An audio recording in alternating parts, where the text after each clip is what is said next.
Hey guys, it's Rachel, and today we are making these adorable Pokeball ice cream sandwiches, and these are inspired by a little game that's a little bit popular now called Pokemon Go. I am sure you guys have heard of it. It seems like it's everywhere now, which I I'm not complaining because I loved Pokemon when I was younger, although I was playing Pokemon on a Nintendo 64, and I'm sure a lot of you guys don't even know what a Nintendo 64 is because it's such a dinosaur, but I always loved Pokemon, so I thought it would be fun to make these ice cream sandwiches inspired by them. I will admit, these are not true ice cream sandwiches because it's kind of like a sweetened whipped cream, but it has the same consistency as ice cream and it's still nice and cold and refreshing and perfect to take with you while you are out catching Pokemon. Anyways though, let me teach you guys how to make these now. They are super simple, so let's get started. Alright, first off, in a large bowl you'll want 2 sticks of softened butter. And by the way, sorry the lighting is a little bit different in this video. It's because one of my lights went out before I started filming, and so I used a different light and I was like, it's gonna be fine. And then I watched back the footage later and I was like, it's not so fine. But sorry about that, hopefully it's still watchable. Anyways though, I'm getting sidetracked here. I just added in a cup of sugar, and then you're just gonna cream that until it gets nice and light and fluffy. At this point we're gonna add in 2 eggs, and then continue mixing until it gets nice and combined.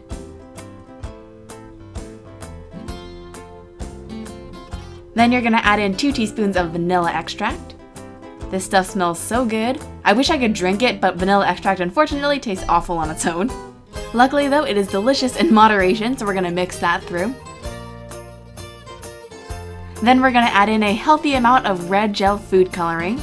You could use a natural food coloring if you like, but I am going for a full force red today. So we're just gonna mix that through. And then in a separate bowl, you'll want 3 cups of flour, along with 2 tablespoons of cocoa powder, a half teaspoon of baking powder, and a half teaspoon of salt.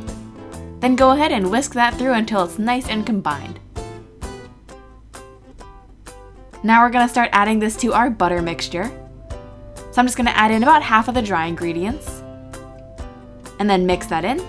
I recommend using some sort of mixer here. If you use your hands, you're gonna end up kind of caught red-handed, I guess.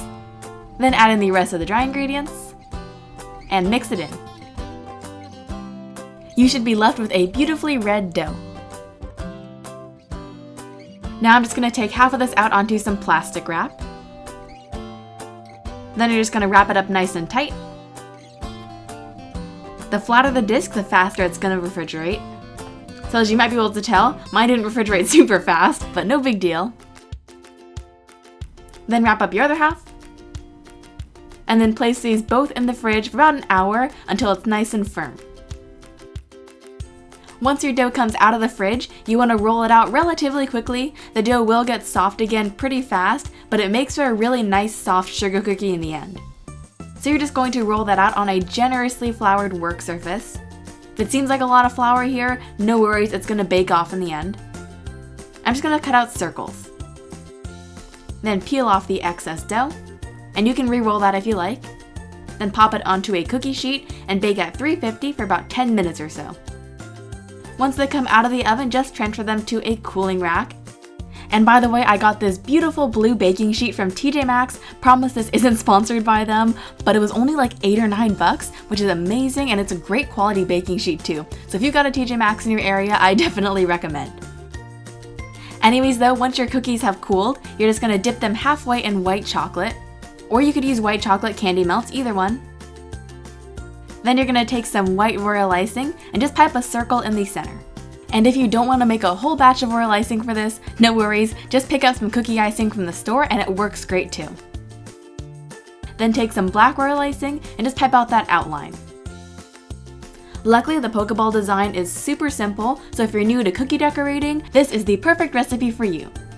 You also want to keep in mind that you're going to decorate half of them. The other half are going to be the bottoms. I just dipped those in white chocolate, but I didn't add on this design.